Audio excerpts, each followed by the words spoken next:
Happy New Year! Happy New Year, everyone! Yay! Naku, itong ating mga kasama dito. Todo suporta ang mga sangay ng pamahalaan sa mga overseas Filipino workers na itinuturing nating mga bagong bayani. Samantala, hiniling ng ating gobyerno sa United Nations. Samantala, iba't iba naman ang naging reaksyon ng mga magulang, estudyante at iba pang grupo. Samantala, isang bagong sistema ang inilunsad ng GSIS. President Aquino hopes his initial meeting with Chinese President. Samantala, sinabi ni dating Foreign Secretary Albert De Rosario.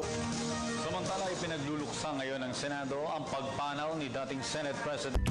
For the second time in 2 weeks, local oil firms have increased the prices of their petroleum products. Meanwhile, Secretary Coloma says there are no additional benefits for government employees. Samantala, hukbong sandatahan ng Pilipinas muling iginiit na tapat ito sa kanilang mandato na ipagtanggol ang bansa. But we need your grace to do it. We need your mercy for it. All praise to you, O Lord God, for finishing the work of salvation, for saving us. Amen. And those are the stories for the day, February 15, 2008. I'm Rhea Santos. And I'm Ivan Merina. News that matters. Got it covered. Only here on News on Cue.